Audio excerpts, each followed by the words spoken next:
Mesdames, Messieurs, bonsoir. Merci de regarder Joliba TV News. Bienvenue dans votre émission en toute liberté. En toute liberté de ce soir qui va poser le débat sur la démocratie malienne. On pose la question, la démocratie malienne est-elle en danger? La démocratie à l'épreuve de la force entre arrestation des leaders politiques, restriction des libertés. La démocratie malienne agonise, elle soupire et perd même son âme. Ceux qui hier défendaient les valeurs démocratiques, aujourd'hui se couchent et gardent un silence assourdissant. Que faire justement pour que la démocratie retrouve toutes ses lettres de noblesse dans ce contexte où on a comme l'impression que c'est l'argument de la force et non les arguments de la force et non l'argument de la force. Donc on va la force de l'argument et non les arguments de la force. C'est ça qui me rectifie. On va poser le débat, et le débat aujourd'hui, ils sont nombreux qui pensent qu'il y a un rétrécissement de l'espace civique, de l'espace politique, des libertés, de toutes les libertés. Et je l'avoue, je le confesse, même pour avoir des invités pour nos émissions, c'est compliqué parce que certains invités n'hésitent pas à nous dire qu'ils craignent d'aller en prison, qu'ils craignent le fameux mandat de dépôt, qui refuse d'aller en repos. Donc on va justement interroger la démocratie et puis avec ces invités qui ont le courage de venir sur le plateau. Issa Kaoudim, bonsoir. Bonsoir le grand, l'infatigable Mohamed Attar Ali. Merci pour le compliment. Merci Issa Kaoudim, merci. C'est toujours un plaisir de vous retrouver. Et puis en ces temps qui courent, votre courage mérite d'être salué. Écoutez, je pense que la chose la plus simple ou la plus normale qu'un homme politique doit accepter, si vous acceptez d'être politique, donc vous assumez pleinement votre rôle aujourd'hui face à des difficultés, si nous ne répondons pas à l'appel des questions qui, comme vous l'avez si bien dit, qui touchent la vie de la nation. C'est comme si nous aussi, nous avons accepté de nous coucher. Et là, je ne pense pas que cela soit une bonne démarche. Ok, Badou Escobar, Badou, bonsoir. Bonsoir. Badou, vous aussi, vous décidez de prendre la parole et de dire votre part de vérité à chaque fois avec courage, avec beaucoup de conviction. Merci d'être là, Badou Escobar. C'est moi qui vous remercie. Oui, et ce soir, j'espère que vous allez chacun va dire sa part de vérité en ce qui concerne l'état réel des libertés, de l'espace démocratique, de l'espace civique et politique. Issa Kaoudim, contexte pour contexte, aujourd'hui, des camarades à vous, des camarades politiques de l'Alliance du 31 mars, alliance à laquelle vous-même avez participé aux travaux dès les premières heures. Vous n'avez pas participé à la dernière réunion, mais aujourd'hui, quel est votre état d'esprit quand vous savez que vos camarades sont en prison? Bon, d'abord, avant de répondre à cette question, j'aimerais d'abord m'incliner en mémoire de toutes les victimes de cette période sombre de notre histoire. Notre pays est en guerre contre le terrorisme, notre soutien à l'armée, malgré les difficultés, et ça, nous sommes tous armés. Mais au-delà, il y a aussi d'autres victimes collatérales de cette guerre qui nous a imposée et qui même a servi de prétexte pour en finir avec la classe politique. Donc, ceci dit, avant de répondre à votre question, nos camarades politiques, je crois que ça va au-delà de ça. Je pense qu'aujourd'hui, c'est d'abord des leaders politiques, des hommes politiques, et surtout qui ont été aussi, beaucoup d'entre eux, des serviteurs de l'État. Alors moi, je pense que cela ne fait qu'aggraver la crise du pays, parce qu'elle était d'abord sécuritaire, multidimensionnelle, mais aujourd'hui, il y a une crise non seulement sécuritaire, crise politique, crise sociale, crise économique. Alors la question qu'on doit se poser, quelle est la finalité de tous ces fronts et pour quel résultat? Donc je pense que nous sommes d'abord indignés, nous sommes consternés, nous sommes aussi à la limite choqués de voir que on peut vraiment de cette façon venir attenter à la liberté, comme le dossier est judiciarisé. Donc vraiment, je me réserve de rentrer dans le fond, mais je suis vraiment consterné et je trouve que ce n'est pas une solution pour régler des questions politiques, comme disait Alpha Omar Konaré, à un problème politique, il faut trouver des solutions. Ok, au problème politique, il faut des solutions politiques, n'est-ce pas? Disait Alpha Omar Konaré, l'ancien président du Mali, du président du mouvement, président de l'ère sous l'ère démocratique. Oui, Issa Kaoudim, toujours, certains Maliens ont du mal souvent à comprendre la logique de votre combat, vous, en tant que politique, parce que, pour raison, il y a eu le décret qui suspend les activités politiques, c'était un silence radio. Et puis après, on prend vos militants, on prend vos camarades, et là encore, c'est un silence de cimetière. Et qu'est-ce que, justement, est-ce que vous avez peur de vous battre pour vos convictions? Mais moi-même, je suis en prison ciel ouvert. J'ai voulu aller en France, aux États-Unis. J'ai été empêché sans raison ni administrative ni judiciaire. Et je sais que je suis surveillé constamment. Et je le sais. Et donc, tout cela, ce n'est pas parce que moi-même, je suis en sursis, je le sais. Mais ce n'est pas la peur d'aller en prison, mais la raison qui vous amène en prison. Donc moi, je pense qu'aujourd'hui, nous sommes, je ne dirais pas vaccinés, mais nous sommes préparés psychologiquement. S'il faut aller en prison, si c'est le prix, nous allons l'assumer. Mais là, la question que vous posez avant de la répondre, il faut comprendre deux choses pour comprendre ce qui nous arrive. Vous savez, permettez-moi juste de faire un petit rappel, je ne vais pas être long. Ceux qui aujourd'hui, au nom de souveraineté, au nom de tout ce qu'ils essayent d'inventer, on ne refait pas la roue de l'histoire. Et vous savez, Modibo Keïta a été considéré comme le président le plus panafricain, le plus nationaliste, le plus souverainiste, et qui a voulu vraiment extirper le Mali du gang colonial, comme on le dit entre guillemets. Mais qui a renversé Modibo Keïta? C'est les militaires. Moussa Traoré, lieutenant, avec son CMLN, Comité militaire de libération nationale. Ils ont dit 6 mois, ils sont restés 23 ans. Ça, c'était un exemple. Et le premier coup d'État, tous les chefs d'État à l'indépendance, je ne vais pas aller très loin, mais de l'Afrique, vous prenez l'espace CEDEAO, c'est de ça on parle, l'espace sahélien, c'est de ça on parle. Vous regardez, ils sont tous habitués, les militaires de cet espace sont habitués à faire des putsch. C'est les putschistes qui toujours ils ont voulu confisquer le pouvoir. Et ils font des pouvoirs à des présidents civils, entre eux, ils font des coups d'État. Je vais vous donner 5-6 exemples, je ne vais pas développer.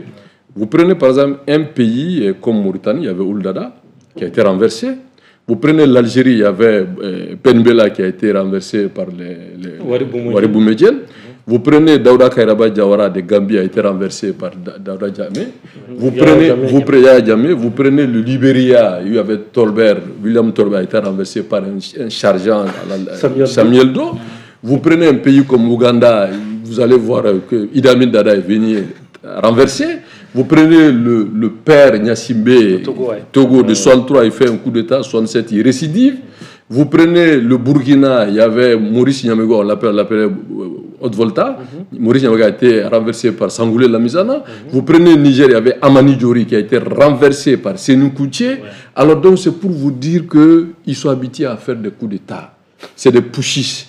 Ils ont toujours confisqué le pouvoir. Quand ils sont contraints, ils remettent le pouvoir momentanément. Donc ce qui nous arrive aujourd'hui, pour moi, ce n'est pas une surprise. Maintenant, est-ce que les militaires qui font des coups d'État font mieux que des civils démocrates ou des civils qui ont été en tout cas élus? Alors, est-ce qu'il faut mieux que eux? Je crois que c'est de ça qu'il faut faire le bilan. Ok, d'accord, on va justement, oui, Badou Escobar, il faudrait d'abord qu'on parle du diagnostic. Est-ce que nous sommes d'accord sur l'état des lieux des libertés? Badou Escobar, vous, quel est votre regard en tant que journaliste sur le rétrécissement des libertés, par exemple? Est-ce que vous avez l'impression que les gens aujourd'hui... Non, je profite de votre plateau pour encore une fois rendre hommage aux victimes civiles et militaires qui sont tombées durant toute cette crise. Et rappeler au peuple malien que la lutte contre le terrorisme sera une guerre longue et populaire. Donc, sur ce, je vais aborder le thème, la question que vous m'avez posée. Et réellement, il y a des difficultés aujourd'hui par rapport aux questions de liberté. Vous savez, la Constitution du 25 février 1992 a accordé une large place à l'être humain. Cette Constitution a dit que la personne humaine est sacrée et inviolable. Et les libertés individuelles et collectives ont été garanties par cette Constitution. Aujourd'hui, il y a des inquiétudes parce que, par rapport à la liberté d'expression, souvent quand vous venez sur le plateau, vous avez la peur au ventre, vous avez comme l'impression que si vous quittez le plateau, on peut peut-être vous interpeller ou vous enlever même. Il y a des inquiétudes à cela parce qu'il y a eu beaucoup de notre confrère. Cela fait à peu près 20 jours qu'on est sans nouvelles de lui. On ne sait même pas là où il se trouve. L'autre tache noire, c'est la disparition de Birama Touré, même si c'est Soui Bekaka qui a été un président démocratiquement élu. Aujourd'hui, il y a des inquiétudes. C'est le lieu de rendre hommage au président de la CNDH, Agibou Bouari, qui vraiment, malgré tout, arrive à sortir, à faire des déclarations, à rappeler chaque fois aux autorités de la transition les principes de la liberté. Il faut les rendre hommage sur ce plateau. Parce que nous avons remarqué que la classe politique issue de mars 91, les apparatchiks de 92, ne font pas assez pour pouvoir prouver que la démocratie est une réalité. Il y a une constitution que nous avons élaborée en son temps. Cette constitution était la garante contre les aventuriers qui vont venir pour tenter de confisquer ces pouvoirs. Malheureusement, ils se sont dit. Et je m'en prends aussi à la société civile. Le président du Haut Conseil de la société civile, qui est vraiment on a l'impression qu'il est effacé. Il n'est plus de mots. Or, la situation est quand même assez grave par rapport aux libertés individuelles et collectives. C'est vrai qu'aucun journaliste, à ma connaissance, n'a été interpellé ouvertement ou placé sous mandat de dépôt. Ça, c'est une réalité, c'est le lieu de la rappel autour de ce plateau. Mais toujours est-il qu'aujourd'hui, on peut, sans risque de se contredire, dire qu'il y a des problèmes par rapport aux libertés individuelles et collectives. Parce que l'autre, je sais ce qui s'est passé, aller dans le domicile d'un particulier, trouver des leaders politiques qui sont en réunion, c'est vrai, les accuser de subversion et de les mettre aux arrêts. Je l'ai dit, je ne suis pas un praticien du droit. Je ne suis pas un praticien du droit, donc je ne saurais aller dans le fond du dossier, mais ce qui est sûr et certain, c'est inquiétant. C'est inquiétant. Et au-delà même de cela, nous qui venons sur ce plateau-là, nous sommes souvent sous pression. Souvent, on a comme l'impression qu'on essaye de vous obliger, n'est-ce pas, à aller dans l'autre sens. Or que nous sommes des journalistes, nous sommes neutres. Notre rôle aujourd'hui, c'est de dire ce qui se passe exactement. Si nous ne faisons pas ça, la postérité va nous condamner. Donc nous sommes tenus de dire la vérité, rien que la vérité. C'est vrai que quelque part, il y a des avancées, mais dans la majorité des cas, il y a problème. Parce qu'il y a problème tant que les libertés individuelles et collectives sont confisquées. Le préalable d'une démocratie, c'est les libertés collectives et individuelles. Le préalable d'une démocratie, c'est l'électricité. Le préalable d'une démocratie, c'est l'eau, c'est la sécurité, c'est la nourriture. S'il n'y a pas ça dans un État, donc il faut avoir peur. C'est pour cette raison que nous avons peur. La situation aujourd'hui du pays est extrêmement difficile. Nous avons peur à plusieurs reprises, donc ça veut dire clairement qu'il y a un véritable malaise. Issa Kaoudim, toujours pour vous relancer par rapport à cette question en lien avec l'arrestation et puis la mise sous mandat de dépôt de vos camarades. On les accuse de tentatives de déstabilisation. Bon, pour parler un langage simple, c'est comme si on les accuse de préparer un coup d'État. Or, on sait que des civils qui n'ont pas d'armes, qui n'ont pas de munitions, véritablement, comment ils peuvent organiser un coup d'État? Je donne un exemple malheureux, même si l'intéressé aussi se trouve aujourd'hui incarcéré, que je souhaite qu'il recouvre sa liberté. Rasbach, il a été ici interpellé pour tentative de coup d'État. Après, les juges ont trouvé que le dossier était vide. J'espère que ça serait pareil pour nos camarades qui ont été, pour nous, injustement interpellés et incarcérés. Je vais au-delà de ça, avant de rentrer dans le fond de votre question. Vous savez, j'aimerais qu'on essaye de mettre les choses dans leur contexte. Quelle est la finalité de ce qui nous arrive? Parce qu'aujourd'hui, le peuple est divisé entre pro et anti-transition.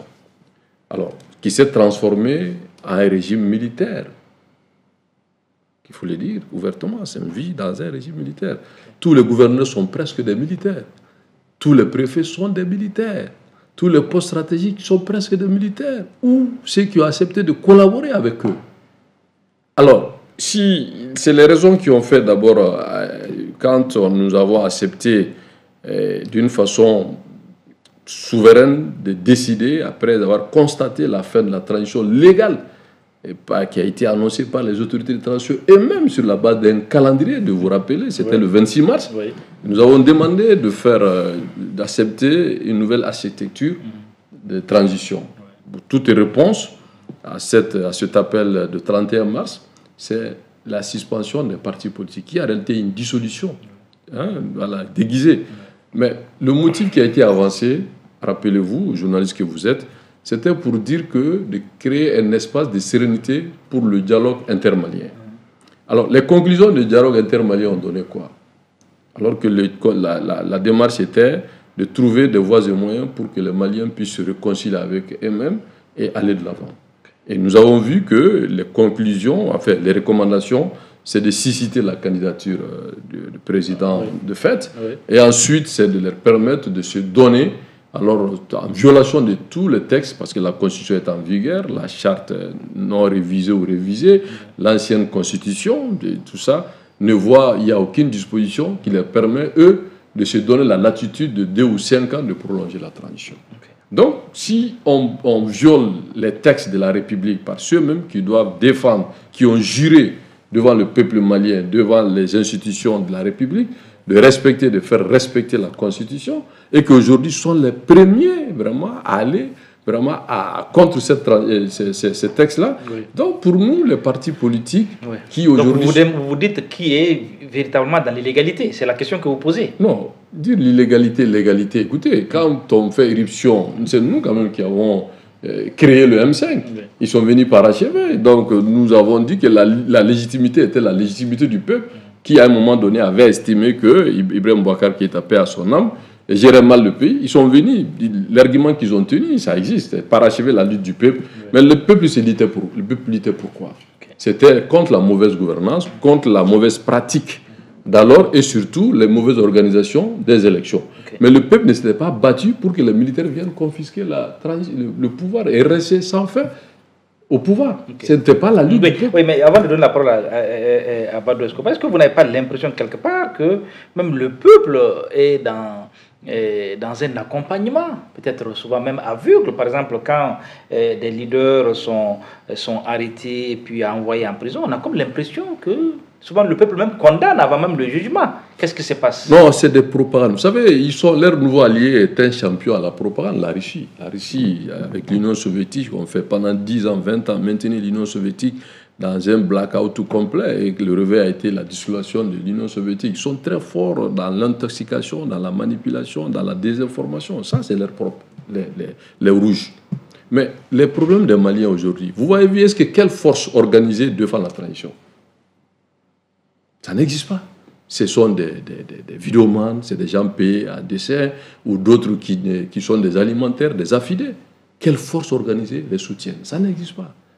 Parce qu'on ne peut pas parler dans un pays organisé, les forces organisées, les forces vives de la nation. Quelles sont les forces vives de la nation qui sont sorties aujourd'hui publiquement pour soutenir les autorités de transition? Ça n'existe pas.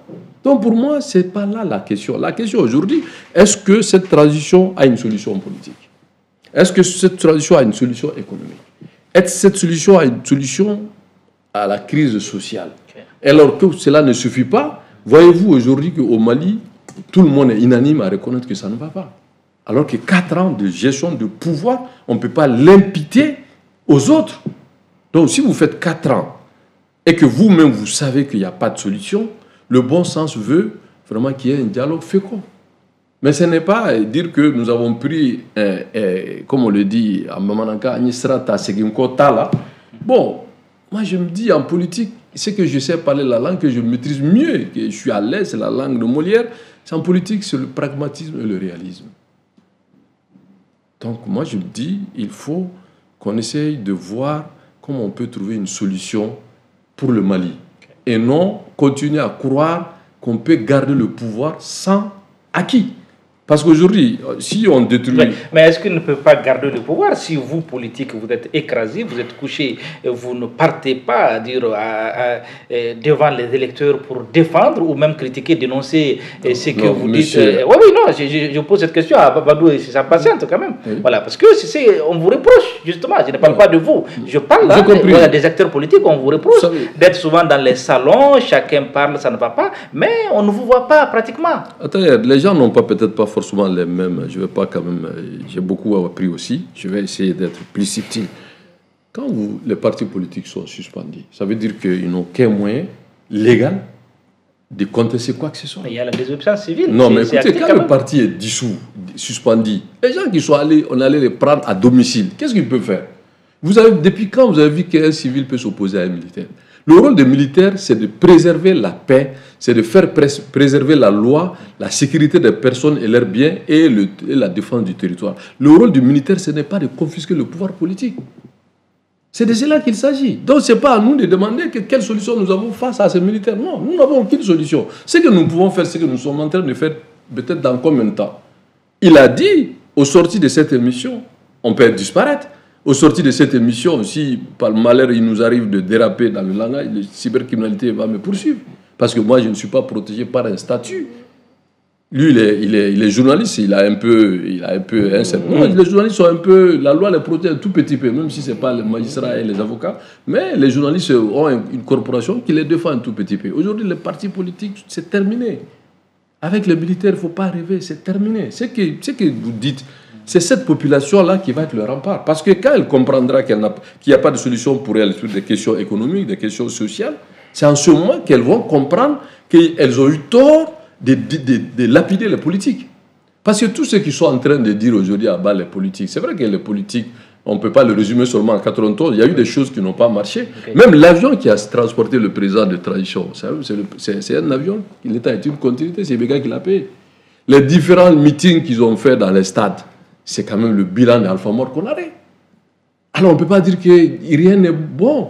Si la démocratie a trébuché, elle est même tombée, il y a eu des mauvaises gouvernances, il y a eu des mauvaises élections, mais est-ce qu'aujourd'hui, ce qui se passe, si on fait le bilan des 4 ans d'années de gestion, même pas politique, même économique, on a vu qu'il y a eu beaucoup de dossiers économiques.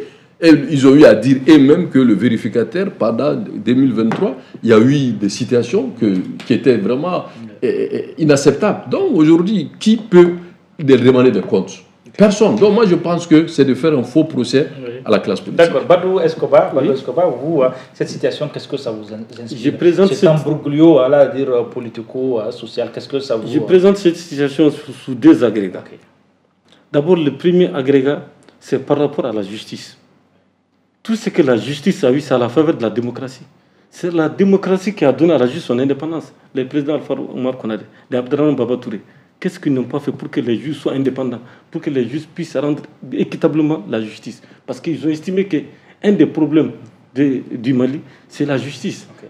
Donc cette justice, vraiment, devrait quand même remercier la démocratie. Oui. Est-ce que vous êtes en train de dire que la justice, aujourd'hui, elle est le maillon faible de notre démocratie? Mais ce n'est pas moi qui l'a dit. Daniel Tessougou, tout le monde a suivi ce qu'il a dit. Je ne reviendrai pas sur les propos de Daniel Tessougou. Daniel Tessougou a tout résumé. Même le procureur Touré a l'habitude de dire qu'un des problèmes de la situation du Mali, c'est la justice. Et ça, c'est une réalité. Je ne vais pas rentrer dans certains détails, mais ce qui est sûr et certain, si on accuse les politiques, c'est vrai. Mais si la justice aussi avait fait son travail correctement, on n'en serait pas là. Là où j'en veux aux politiques, il faut le rappeler, les politiques quand même ont encouragé un coup d'État.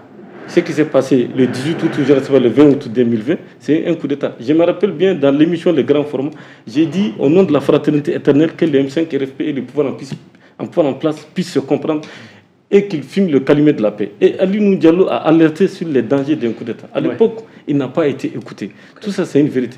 Mais l'esprit dans lequel il y a eu le changement, c'était vraiment 9 mois après organiser des élections crédibles, 18 mois après organiser des élections crédibles, transparentes, acceptées par tous. Okay. Et quand Bandao a tenu son discours au CICB, ça suscitait beaucoup d'espoir.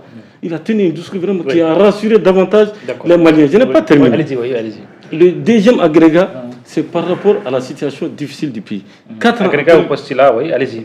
4 ans après la transition, il faut le dire, on est dans l'impasse. Moi, c'est vrai que les autorités actuelles ont trouvé des difficultés, mais elles sont venues pour résoudre les problèmes. Elles ne sont pas venues pour nous dire qu'on a trouvé tel problème, tel problème. Quand vous prenez le pouvoir, vous dites que vous êtes capable de faire quelque chose, vous allez le faire.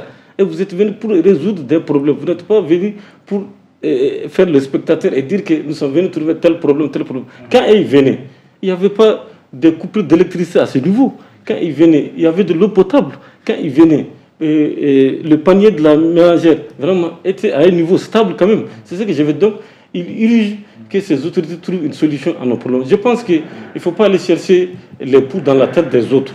Le problème aujourd'hui, il est économique. Les gens souffrent. Il y a un problème très délicat dû en partie aux coupures d'électricité. Certains vont dire qu'il n'y a pas d'électricité dans certaines localités, mais les gens continuent à vivre. Mais sans électricité, rien ne peut marcher. Mamadou Sensi Koulibaly l'a dit. Il dit que 2000 petites et moyennes entreprises sont fermées. Il dit que son usine d'emballage est fermée. On l'a rappelé autour de cette table. L'usine Diago est fermée, faute d'électricité.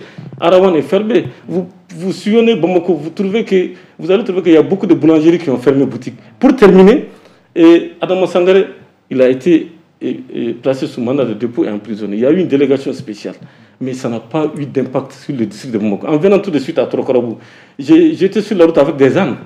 des ânes qui étaient en divagation. J'ai failli même tomber. Donc c'est pour dire que vraiment, les autorités n'ont qu'à ouvrir les yeux, elles n'ont qu'à se mettre au travail. On cure les caniveaux, l'état du Mosdi se retrouve au bord du goudron. Si tu ne fais pas attention, ça va te faire tomber et ça retourne encore dans les caniveaux. Je pense que ça, c'était avant. Oui, est-ce que vous êtes en train de dire que c'est ça aujourd'hui le bilan de la transition? C'est ce que vous êtes en train de dire, non? Oui, mais en partie c'est le bilan de la transition. Même si sur le plan sécuritaire, il y a des améliorations, il faut les reconnaître. Aujourd'hui, plusieurs localités ont été libérées au-delà de Kidal. Moi, j'ai été à Moutou pour faire la Tabaski. J'ai été témoin oculaire et auriculaire de certaines choses. Je suis parti derrière le fleuve, je suis parti jusque vers Soy. Et vraiment, la sécurité est en train de revenir. Et sur le plan sécuritaire, un travail remarquable est en train d'être fait. C'est le lieu de saluer les autorités militaires pour le travail remarquable qui est en train d'être fait. Mais au-delà de cela, il y a un problème. Il faut résoudre les problèmes économiques. C'est ça le plus important. Issa Kodim, vous dites que vous ne pouvez rien faire face aux autorités de la transition, face aux militaires qui gèrent aujourd'hui le pouvoir. Vos camarades sont en prison et pour témoigner votre solidarité. Est-ce que, vous avez dit vous-même, vous êtes en sursis et puis peut-être d'autres personnes, est-ce que pour vous, le fait de croiser les bras et ne rien faire, c'est aussi la solution? Non, on ne croise pas les bras, on fait ce qu'on peut. Venir sur un plateau, exprimer son désaccord publiquement, apporter un soutien, c'est déjà quand même un appui politique. Est-ce que nous avons d'autres moyens? Aujourd'hui, vous ne pouvez même pas appeler les leaders politiques. Mais sous IBK, vous n'avez même pas attendu d'avoir l'autorisation pour marcher. Non, IBK, c'est un régime démocratique. Aujourd'hui, c'est une confiscation. Écoutez, ce que nous vivons aujourd'hui, c'est la dictature militaire. Il n'y a pas d'autre expression. IBK, c'est un régime démocratique. IBK, n'oubliez pas, quoi qu'on lui reproche, c'était la mauvaise gestion. IBK avait créé l'opposition légale qui, sur le budget voté à l'Assemblée nationale, les donnait 500 millions pour les critiquer. C'est pas pareil. Donc il faut quand même qu'on dise les choses telles qu'elles sont. Si ces militaires aujourd'hui nous imposent ce qu'ils veulent, c'est les armes du peuple qui le retournent contre nous. Nous avons fait quoi? S'ils pensent qu'aujourd'hui que le problème c'est la démocratie, c'est les partis politiques, ils dissouent les partis politiques. Qu'on va voir leurs résultats. En ce moment, de libérer les opposants, dire que bon, vous êtes dissous, vous n'êtes plus parti politique. En ce moment, tout le monde est tranquille. Et on verra ce que ça va donner. Parce que ce qu'on est en train de vivre, c'est une dissolution qui est mieux que ça. Parce que suspendre les partis politiques et les mettre dans une situation d'épée de Damoclès, et toute activité peut être assimilée, tout comportement peut être assimilé à une activité politique comme un prétexte, et puis vous prendre. Donc moi je me dis aujourd'hui, on n'est pas là à croiser les bras, mais on n'a pas d'autre chose que de manifester tant qu'on peut, à travers nos propos, avant qu'ils n'interdisent ça aussi, qu'on n'est pas d'accord avec eux. Parce que qu'est-ce que nous pouvons faire? Absolument rien. Maintenant, je me dis ce que je peux leur dire. Est-ce que vous êtes inquiet pour l'avenir du pays? Non. Le pays, l'avenir suppose qu'on est dans une trajectoire qui est connue. Il n'y a pas de trajectoire. Aujourd'hui, personne ne peut dire avec une analyse scientifique ou politique ou rationnelle où va la transition. Même ceux qui ont le pouvoir aujourd'hui ne peuvent pas vous dire où ils vont. Parce que quand on parle de l'AES, ça n'a pas de contenu. J'ai entendu un des dirigeants qui fait un discours d'estrade, mais que nous savons que ça n'a pas de sens. Quand il est parti dire, un des ministres des Affaires étrangères, je ne vais pas citer son nom, dire que dorénavant, ce n'est pas à Bruxelles, ce n'est pas à l'Union européenne, ce n'est pas à Washington qu'on va dire le sort de l'AES. Mais qui s'est opposé au sort? C'est quoi le sort de l'AES? L'AES n'a pas une entité économique, n'est pas une entité politique, n'est pas une entité d'intégration. L'AES, c'est juste des gens, à un moment donné, qui ont fait des coups d'État, qui mutualisent leurs efforts et pour ne pas donner le pouvoir, remettre le pouvoir au peuple. Toutes les décisions que l'AES a prises, il n'y a aucune décision qui a été objet d'un référendum. Ça n'existe pas. Maintenant, quand ils parlent de alliance là, c'est sur la base de l'Iptako Gourma, qui existait, qui était un projet de développement. Maintenant, mutualiser leurs efforts contre le terrorisme, ça c'est salutaire. Et au-delà maintenant, l'AES n'a aucun projet. Parce que je donne un exemple concret. Quand vous voyez le capitaine Kakao, que le Burkinabé l'appelle affectueusement Ibé, mais qu'est-ce qu'il dit? Il s'est allé avec ses affidés qui s'est donné octroie 5 ans supplémentaires de transition et que dorénavant, à partir du mois de juillet, il s'appelle président du Faso. Mais à la limite, ça veut dire que ce n'est pas un projet.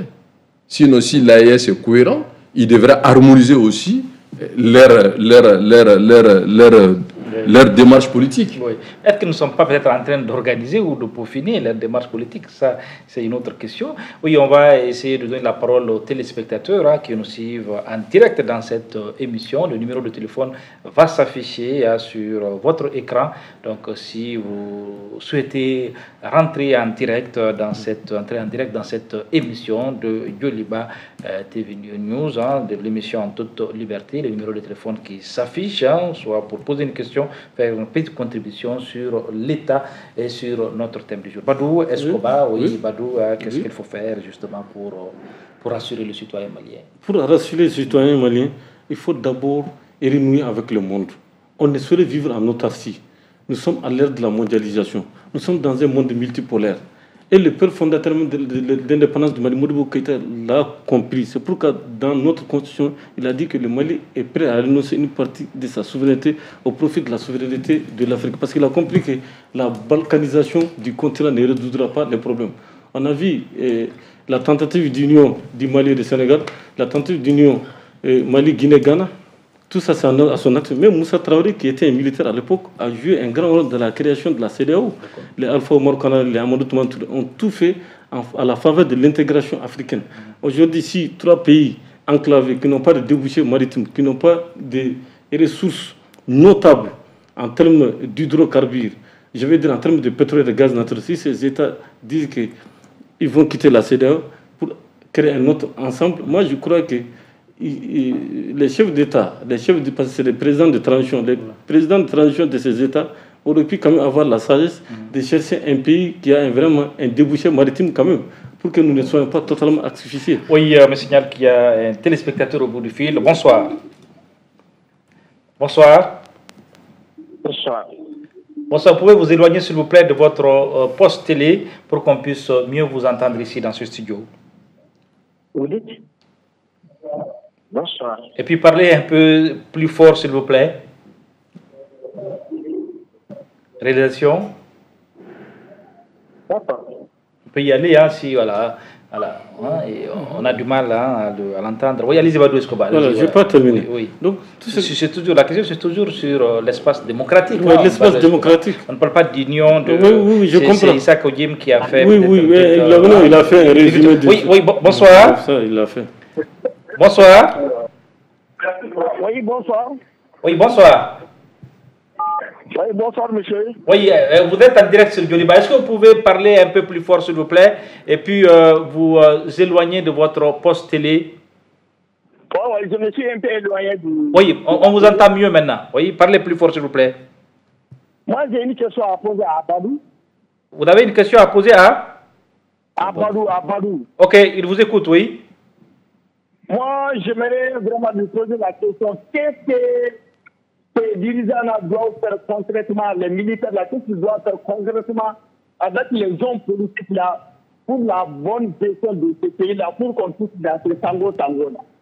Pour que nous quittons dans ce tango-là. On ne sait pas là où... Oui, comme l'a dit Issa Kaoudim. Oui, qu'est-ce qu'il faut faire? Qu'est-ce que la transition doit faire avec les hommes politiques? C'est ça la question? Voilà, la deuxième question pour Issa Kaoudim. Oui. Et il a été empêché d'aller en France, il a été empêché d'aller en Amérique. Oui. Moi, j'aimerais lui poser la question. Juridiquement, il est un citoyen comme les autres. Les autres vont là où ils veulent. Oui. Il a été empêché sans motif. Qu'est-ce qu'il prétend faire? Les gens restent mieux comme ça. Ok, il a compris la question, il va vous répondre. Merci beaucoup, merci pour votre question. Ok, merci Issa Keita, merci beaucoup. Oui, le grand malin Issa Keita, merci. Issa Odim, on va commencer avec vous. Il dit vous êtes citoyen malien comme tout le monde. On vous refuse de partir et lui de partir en France et puis aux États-Unis et puis il ne comprend pas pourquoi. On est dans un pays de droit. C'est ce qu'il dit. Il dit que pourquoi vous restez bien sur le sujet. Non, mais écoutez, on n'est pas dans un pays de droit quand même. On est dans un pays de confiscation, de pouvoir de fait, des militaires qui nous terrorisent et qu'on n'a pas d'autre solution et que nous sommes en sursis, en prison ciel ouvert. Écoutez, c'est d'atteinte grave à la liberté de Maliens que nous sommes. Si on respecte la constitution qu'eux-mêmes ont promulguée, il n'y a aucun motif. Moi, le commissaire l'a dit, je l'ai dit plusieurs fois, j'ai tant communiqué sur ça. Donc c'est la nature du pouvoir aujourd'hui qui aujourd'hui a compris que alors tous ceux qui considèrent comme une menace selon leur appréciation, il faut les faire taire. Alors c'est eux seuls qui savent pourquoi ils m'ont empêché de partir, alors que je ne suis pas contraint par... Il n'y a pas de truc administratif ni judiciaire contre moi, donc pourquoi m'empêcher? J'avais fait le enregistrement, on vient me dire que bon... Oui, allez-y, on vous écoute. Oui, donc pour moi, vraiment, c'est un abus. Oui, un téléspectateur au bout du fil, bonsoir. Oui, bonsoir, vous allez bien, monsieur? Oui, je vais bien, et vous-même, ça va? Bien, ça va. Vous suivez bien l'émission? Oui, je suis en train de suivre l'émission. J'ai une question pour monsieur Badou. Ok, allez-y, je vous écoute. Bon, je trouve que je lui pose la question par rapport à ce qu'il venait de dire. Oui. Il encourage tantôt, il siffle le chaud et le froid, parce qu'il parle de coup d'État, de putschistes. Oui. Il dit que le Mali ne peut pas vivre en autarcie. Oui. Et au même moment, il dit, est-ce que les trois pays, ils auraient dû quand même chercher un quatrième pays qui a un débouché sur la mer? Est-ce qu'il encourage un autre putsch dans la sous-région? Ok. Ça, c'est la première question. Et maintenant, mes encouragements à M. Kaoudim. Oui. Et je l'encourage vraiment, je le félicite par rapport à ce qu'il est en train de faire. Et je l'encourage à animer encore les plateaux. Okay. Pour le faire, d'après lui-même, il assure le service minimum. Et je l'encourage dans ce sens. Oui, est-ce que vous ne l'encouragez pas à faire plus que le service minimum? Pour le moment, je l'encourage à rester subtil comme il a l'habitude de le dire. Okay. Et à garder le service minimum. Ok, merci beaucoup. On sent que vous suivez bien aussi Issa Kaoudim, il utilise même vos expressions. Merci. Je vous en prie. Merci beaucoup. Oui, merci. C'est un téléspectateur qui vous suit bien parce qu'il a cité deux de vos mots. Il dit le service minimum, vous l'avez dit. Oui, bonsoir. Allô, bonsoir. Allô? Oui, bonsoir, ça va? Bonsoir, ça va? Oui, ça va, alhamdoulilah. Et vous-même? Allô? Non. Allô? Ok, on va y aller. Ouais. Et ça, une réaction là. Une réaction. Voilà. Je pense d'abord, je remercie parce que tout cela aussi, nous savons que malgré les propagandes, malgré tout ce qu'ils essaient de faire croire à travers leurs affidés, nous sommes convaincus qu'il y a une grande majorité du peuple malien qui croit vraiment au sens de notre lutte. Nous n'avons pas une lutte qui est dirigée contre X ou Y. Nous pensons aujourd'hui ce qui est bon pour notre pays, c'est un dialogue avec toutes les forces organisées du pays pour qu'ensemble nous pouvons trouver les voies et moyens de sortir de cette crise. Parce que ceux qui ont le pouvoir de fait n'ont pas la solution. Nous aussi, nous n'avons pas la solution, mais ensemble, nous avons la solution. Okay. Donc c'est à cela que je trouve que sa remarque est pertinente. Okay. Oui, bonsoir. Allô, bonsoir. Allô, bonsoir. Oui, bonsoir. Oui, comment allez-vous, ça va? Oui, ça va. Oui, vous êtes en direct sur Joliba TV News. Voilà, c'est pour remettre une question à Issa Kaoudim, c'est pour le remercier beaucoup de son courage. Oui. Et de son amour envers le Mali. Ok. Et vraiment, c'est un homme, il faisait faux, il n'a pas abandonné le marteau. Quand il se ferait, il se tient toujours dans sa main. Ok. Est-ce que vous êtes séduit par le courage de Issa Kaoudim? Je suis vraiment séduit par son courage. Vraiment, il est mon idole pour le moment. Je l'encourage vraiment sans limite. Vraiment, parce qu'il a rencontré toutes sortes de difficultés au cours de cette transition. Mais il n'a jamais été de se faire. Ok, merci beaucoup. Il l'apprécie beaucoup. Et qu'est-ce qu'il prétend vraiment à dire à Issa Kaoudim pour ne pas aller en France ou en Amérique? Oui. Bien vrai que nous ne sommes pas dans un pays de droit, mais il ne doit pas rester mieux. Ok. Je l'adore beaucoup. Je l'apprécie beaucoup, vraiment. Merci bien. Ok, merci beaucoup. Merci Issa Kaoudim. Là, c'est véritablement une soirée où vous recevez beaucoup d'encouragement de la part des téléspectateurs qui vous suivent, certains qui vous déclarent leur admiration. Oui, bonsoir. Allô, bonsoir. Allô? Allô? Oui, Badou Escobar, allez-y rapidement. On dit, est-ce que vous êtes en train de voilà, vous dites que d'encourager il dit que vous soufflez voilà. Mais avant de il a posé la question. Il demande si vous soufflez le chaud et le froid. Il a posé cette question, mais avant cette question, il a dit qu'est-ce que les politiques et les militaires Oui, qu'est-ce qu'ils doivent faire? Oui, c'est voilà. Kaoubé a déjà répondu à la... Non, allez-y. Je ne souffre pas le chaud et le froid. Oui. Je crois que, est-ce qu'il a bien compris mon français? J'ai dit, on ne saurait vivre en autarcie. Oui. Le Mali ne peut pas vivre aux zélés. Et au sein de l'AES, c'est 3 pays qui n'ont pas de débouchés maritimes. Il faut que ces pays aient une ouverture sur la mer. S'ils ont une ouverture sur la mer, ils auront une ouverture sur le monde. C'est comme quand on a le bac ouvre sur l'univers. C'est ça l'université. Le bac ouvre sur l'univers. C'est ce que je veux dire. Je crois qu'il a compris maintenant. Je ne me contredis pas. Donc, il faut que nous soyons ouverts sur le monde. Parce que si nous restons isolés et recroquevillés sur nous-mêmes, mais nous ne pourrons pas partager les dividendes avec les autres. Notre coton va où? Donc, c'est ça le sens de votre propos. Notre or va où? S'ouvrir au monde. Voilà. Nous ouvrons à travers les importations et les exportations. Bonsoir. Bonsoir. Oui, monsieur, bonsoir. Vous êtes en direct sur Djoliba TV News dans l'émission En toute liberté. Bonsoir. Bonsoir, vous allez bien? Oui, très bien, alhamdoulilah. Vous êtes en direct. Vous avez une question, une contribution sur le thème du jour? Non, c'est une contribution. Allez-y, oui. Vous savez, moi, je vous parle, je suis rentré à l'école en 1965. 1965, ok. 1965, c'était la première année. Ok, 4 ans après les indépendances. C'est notre génération qui a beaucoup souffert pour le régime militaire. Oui. Mais malheureusement, c'est nous qui avons aussi lutté contre le régime de Moussa. Oui.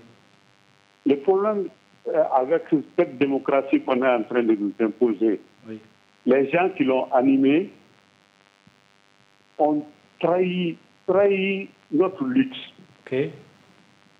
Donc c'est pourquoi aujourd'hui la jeune qui est là, comme vous voulez, on l'appelle, a l'assentiment populaire au Mali. Okay.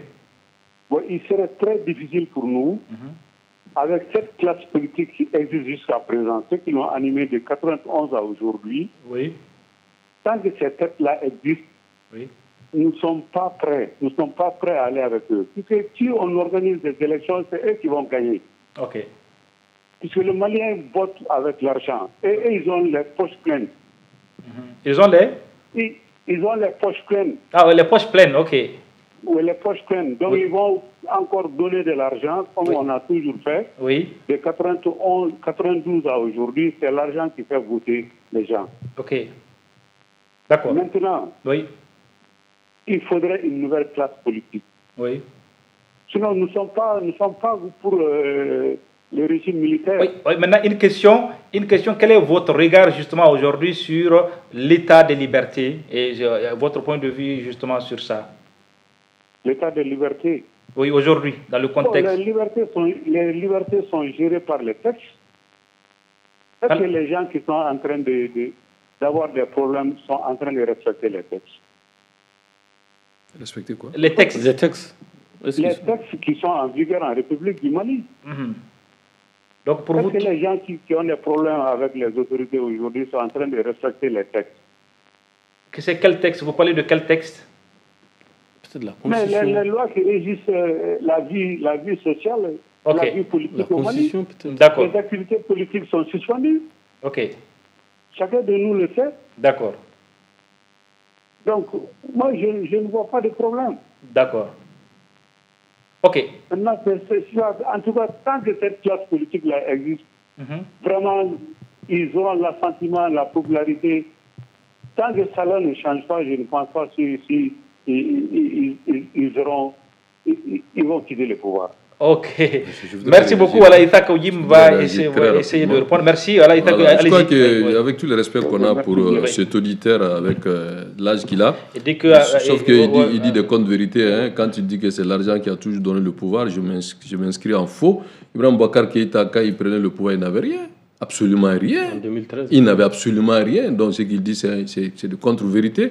Et puis, la deuxième chose, c'est qu'il dit qu'ils ont souffert. Ben, tout le monde a souffert. C'est pour ça que le problème qu'il essaie de défendre, la classe politique est à nivellement. Ça, je l'ai dit. Aujourd'hui, ce n'est pas ceux qui ont géré, tous ceux qui sont aujourd'hui embrigadés politiquement ne sont pas des acteurs de 91. Il y a des jeunes politiques qui, aujourd'hui, qui n'arrivent pas à émerger parce que les militaires barrent la route. Je pense que, et les militaires aussi, ce sont le produit de cette classe politique de 91. C'est l'AM, ils sont tous issus de l'AM, qu'ils soient civils ou militaires. Il faut que je crois qu'à un moment donné, qu'on évite d'exacerber le problème. Je crois qu'on est dans une crise qui est très sérieuse. Elle est politique, elle est sociale, elle est économique. Et les militaires qui confisquent le pouvoir aujourd'hui n'ont pas de solution. Nous, les politiques, nous n'avons pas la solution. Maintenant, parce qu'ensemble, nous avons la solution. Je pense que c'est en cela qu'il faut faire la réflexion. Il faut maintenir la réflexion. D'accord, donc pour vous, ce n'est pas une histoire de régime. Oui, bonsoir, on va finir avec ce dernier téléspectateur. Bonsoir. Bonsoir. Oui, comment allez-vous, ça va? Ça va bien, merci. Oui, vous êtes en direct sur Joliba TV News, dans l'émission En toute liberté. Vous avez une question, une contribution? Merci.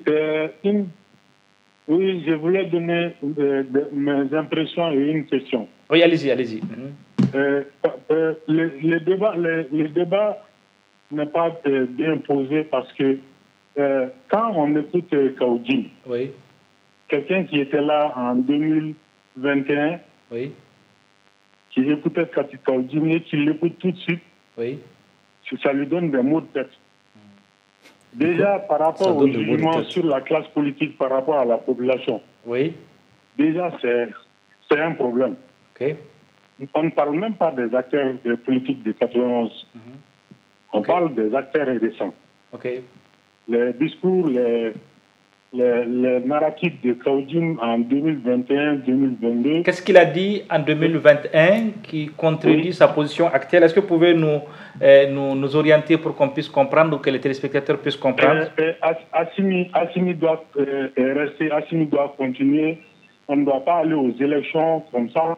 La CEDEAO a été comme ça, on ne doit pas écouter. On était tous là il n'y a pas très longtemps. Ok. Et c'est tout le contraire qu'il est en train de défendre sur le plateau. Okay. Quelle que soit son élégance. Okay. Mais c'est des idées carrément différentes. Donc, regarde le peuple ou l'homme malien tout court qui écoute ça, il a des mots de tête. Il a du mal à comprendre, c'est ça? Il a du mal à comprendre. Okay. L'homme politique malien même. Par rapport à sa position, des militaires qui sont venus, qu'on est en train de dire, c'est eux qui les ont adulés, ils les ont demandé de rester au pouvoir. Et ce qu'ils font, c'est bien. Et qu'il ne faut pas aller aux élections. Parce que okay. Parce que toi, tu n'es plus là ou autre, là, tu reviens, tu dis autre chose. Maintenant, quand on juge la classe politique, les hommes politiques sont étonnés par rapport à ça. Deuxièmement, dire que la majorité de la population est en train de comprendre la classe politique, ce n'est pas vrai, ils le savent. Et les 10 ou 11 qui ont été arrêtés là, ça veut dire, est-ce qu'ils ont une base? Est-ce qu'il y a des gens même qui les suivent? Ok. Ils ne les suivent pas. D'accord. Oui, quel est votre... C'est vrai, aujourd'hui, je suis d'accord avec les journalistes, on est en difficulté, il y a des difficultés. Oui. Tout le monde sait qu'il y a des difficultés. Oui. Mais est-ce que vous êtes... L'alternative là... Oui, est-ce que vous êtes en train de dire que vous ne voyez pas d'alternative avec les hommes politiques? C'est ça votre question? En tout cas, pas ceux-là. Pas ceux-là qui se contredisent d'une année à une autre, qui n'ont pas de vision. Et quand tu les suis, et après, ils virent, ils vont sur autre chose. Et tu as des mots de tête, tu as tourné même. Ok, merci beaucoup. On vous sent quelqu'un qui a du mal souvent à suivre le fil. Oui, écoutez, je suis très d'accord avec lui. C'est ça, ce que nous avons voulu, le débat contradictoire, le débat sur le fond. Oui. En 2000, nous sommes M5, ils sont venus pour parachever. Donc, je l'avais rappelé à l'entame de mes propos. Parachever la lutte, c'était pour qu'il y ait de meilleures élections, qu'on ne triche pas et qu'on puisse faire des réformes pour qu'il y ait une constitution adaptée et que plus jamais un homme impose sa volonté aux institutions et qu'on ait des institutions fortes. C'était ça un peu la lutte du peuple malien menée par le M5 que le peuple avait adhéré. Oui. Il y avait plusieurs problèmes. Maintenant, j'ai soutenu les militaires parce que, je l'ai dit, je crois, j'ai dit c'est des patriotes et qu'Assimi Impertiba qui pouvait mettre tout le monde d'accord, je ne me suis pas trompé. Mais sauf qu'en allant, lui-même, Assimi, avec tout le respect que j'ai pour lui, je pense que lui-même, il a changé de narratif. Okay. Il a changé de narratif et de paradigme. Quand il venait, il n'y avait pas de AES. Quand il venait, ce n'était pas pour nous dire que voilà, tout le malheur que nous vivons aujourd'hui, c'est etc., etc. Donc moi, je pense qu'aujourd'hui, lui-même, quand il avait dit que aide-nous, il s'adressait que 7 ou 8 mois pour partir. J'ai dit non, la transition, ce n'est pas de la charte. Il faut la réviser pour faire des réformes nécessaires. Moi, je me suis opposé que la ligne de Bandao, je n'étais pas d'accord parce que ça ne réglait aucun problème. Maintenant, là où j'ai dit que se mettre à dos avec la communauté internationale n'est pas la solution. C'est là que j'ai été destitué, mis en prison. Donc moi, je suis cohérent. Maintenant, la politique, c'est ce que j'ai dit, c'est le réalisme et le pragmatisme. Si M. Trébé peut ne pas être d'accord avec moi, est-ce qu'aujourd'hui, le problème que nous vivons aujourd'hui, manque d'électricité, manque d'investissement, manque de projets pour l'employabilité des jeunes, écoles à genoux, sans solution, parce que le problème qu'on n'est pas d'accord avec la classe politique, je suis d'accord, il faut dissoudre les partis politiques, si cela peut régler le problème du Mali, est-ce que avec la situation de suspension des partis politiques, d'essayer de caporaliser toutes les forces organisées, ça nous amène où? C'est ça la question. Si on peut régler les problèmes de sécurité, on peut régler les problèmes économiques, on peut régler le problème social, on peut donner de l'eau, de l'électricité, de l'emploi aux jeunes, mais à bas les partis politiques. C'est tout. Mais s'ils n'ont pas cette solution, le temps permettra à l'opinion, parce qu'elle est versatile, elle comprendra. ATT ici a été insulté, mais ce même ATT a été triomphalement accueilli ici. Donc je pense que le temps est le meilleur juge. D'accord, Isaac. Oui, et Badou Escobar, vous, qu'est-ce qu'il faut faire? Par rapport au procès de la classe politique, je me rappelle bien, en 2011, le fou de la démocratie, celui qui a été le premier à sillonner les rues de Bamako pour dénoncer le régime de Moussa Traoré, Moussa Keïta, nous a dit que vraiment, lui, il a été très déçu. Il vit actuellement aux États-Unis. En 2012, il nous a dit qu'il a été très déçu et que les raisons pour lesquelles ils ont mené leur lutte, cette raison a été confisquée parce que la démocratie a perdu son sens. Il dit qu'avant d'aller aux États-Unis, il a vu beaucoup d'hommes politiques. Quelques années, il est venu, il a vu que c'est des gens qui ont élevé des immeubles, des bunkers, qui circulent arrogamment dans des 4x4. Ça, il l'a dit. Maintenant, au-delà de cela, là où il y a une lueur d'espoir, hier, on a nommé beaucoup de préfets, beaucoup de conseils au niveau du gouvernorat. Je me suis renseigné, on m'a dit que c'est dans l'intention d'organiser très prochainement des élections crédibles et transparentes. Nous souhaitons qu'il en soit ainsi. Sinon, pour le moment, et réellement, il y a des difficultés. Est-ce qu'on peut parler d'élections sans parti politique? Sans parti politique, on ne peut pas parler d'élections, mais je sais que la suspension des partis politiques sera levée. Et ça, je peux vous le garantir, la suspension des partis politiques sera levée. C'est le lieu de saluer le courage de Moussa Maré. Moussa Maré, comme suite à l'arrestation de ses camarades, quand même, est sorti pour faire une déclaration. C'est ce que j'ai dit. J'ai dit, le problème est que... Est-ce que ce n'est pas le service minimum? Bon, même si c'est le service minimum, il a eu le courage politique quand même de s'assumer. Parce qu'il faut le dire, il faut rappeler autour de cette table qu'il y a beaucoup d'acteurs de 91 qui traînent des casseroles, pour ne pas dire qui traînent même des barriques. C'est ça le problème. Parce que certains veulent bien parler. Mais s'ils essaient d'ouvrir la bouche, on leur dit voilà, le dossier est là, le dossier est couché. Si tu ouvres la bouche, nous allons sortir le dossier, la justice va rentrer en action. Voilà, parce que c'est pourquoi j'ai dit... Le Mali a besoin de justice indépendante. Et je crois que c'est le lieu de rendre encore une... C'est une des rares fois que j'ai rendu hommage au président Alpha Morgan. Il a fait de l'indépendance de la justice son combat. Et il a œuvré dans ce sens. D'accord. Maintenant, on finit avec ça, 2 minutes chacun. Voilà, qu'est-ce qu'il faut faire pour vous, pour que la démocratie malienne, je le disais, qui agonise, puisse respirer, mieux respirer. Qui va faire quoi? Chacun doit faire son rôle. La presse, la justice, les partis, chacun doit s'assumer, n'est-ce pas? Avant de faire ça, je me porte à faux avec l'ami de Moussa Mara. Il y a beaucoup des hommes politiques qui ont condamné l'arrestation par communiqué, et je pense que parmi eux, celui qui allait très loin, et je pense que c'est Poulo, Sinamion Guindo, on peut voir sur les réseaux, on peut voir ses interventions. Je pense que je comprends votre position, je la respecte. Maintenant, beaucoup des hommes politiques ont condamné, et je pense qu'il ne faut pas singulariser. Maintenant, vous posez la question... Qu'est-ce qu'il faut faire? Comment pour que la démocratie respire? Non, moi je vais être honnête avec vous. Oui. Ils ont creusé déjà la tombe de la démocratie. Est-ce qu'ils pourront l'enterrer ou pas? C'est ça la question. Sinon, ces militaires ne donneront pas le pouvoir aux hommes politiques. Ça, il faut quand même, en buveur de lait, acter. Maintenant, qu'est-ce qui est la solution? C'est de ça qu'il s'agit. Il y aura toujours ce combat entre la confiscation de pouvoir par les militaires et le retour à l'ordre constitutionnel avec des institutions démocratiques. Maintenant, l'Afrique, je vais juste dire un mot. Allez-y. Vous savez, dans les années de l'indépendance, l'Afrique avait deux problèmes. Comment décoloniser les pays africains, comment lutter contre l'apartheid. L'Algérie, les pays de ligne de front, le Zimbabwe, tout là, voulaient leur indépendance, et la lutte contre le régime apartheid de Pik Botha, c'était ça la lutte. Peter Botha, c'était ça la lutte des pères fondateurs. Entre-temps, tous ces présidents ont été renversés. Le Ghana a été renversé, le Kwame Nkrumah, Modibo a été renversé, etc., etc. Donc, du coup, les militaires de l'Afrique, c'est des gens qui aiment le pouvoir politique. Et ils vont toujours chercher à confisquer le pouvoir politique. Déjà en 1970, sur les 40 présidents qui ont eu l'indépendance civile, en 70, déjà 30 étaient redevenus militaires. Okay. Donc c'est dans leur façon de faire. Je pense qu'aujourd'hui, la solution, c'est de ne pas se coucher, mais c'est de rester subtilement dans le jeu et attendre le bon moment, parce que la solution, c'est les populations. Quand les populations comprendront qu'ils n'ont qu'une solution, en ce moment, ils vont... Donc pour vous, c'est la population qui peut arbitrer ce match. Mais on dit c'est au nom du peuple. Okay. Et si le peuple, dans sa grande majorité aujourd'hui, est manipulé, dire que le problème, c'est la classe politique, alors que les problèmes que nous vivons aujourd'hui, ce n'est pas la classe politique qui gère. Le problème de noirs que nous vivons, le problème de l'employabilité des jeunes, l'économie pratiquement est aux arrêts. Et ça, ce n'est pas la classe politique. Donc je pense que ce que la classe politique peut faire aujourd'hui, c'est de prendre son mal en patience, c'est de rester le minimum possible dans la légalité pour ne pas disparaître et laisser les militaires montrer leurs limites. Okay. Merci Issa Kaoudiema. Vous êtes le président de ACRT Faso Kabele. Merci d'être là. Hein. Voilà, je pense qu'il n'y a plus de parti politique. Issa Kaoudiema. Oui, d'accord. Badou Escobar, on est à la fin de l'émission. On a compris vos préoccupations et votre préoccupation. Merci Badou Escobar.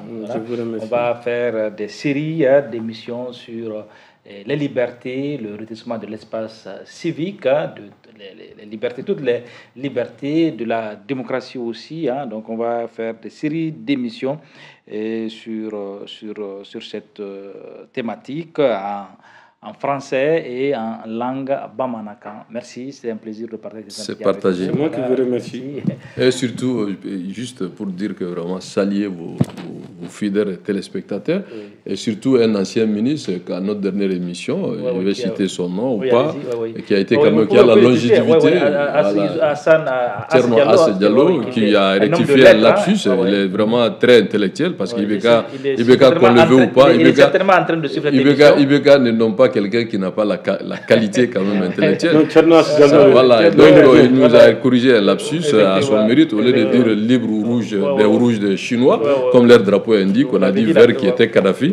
Donc vraiment, on lui fait un clin d'œil à Tcherno Diallo. Il m'a impressionné. Brillant homme de lettres, fidèle téléspectateur de Djoliba TV News. Vous voyez effectivement qu'il nous disait que le livre vert c'est Kadhafi, le livre rouge c'est Mao. Donc merci. Mesdames, Messieurs, c'est la fin de cette émission que j'ai eu l'immense plaisir de vous présenter. Rendez-vous est pris à jeudi prochain pour un autre numéro de votre émission en toute liberté. Au revoir.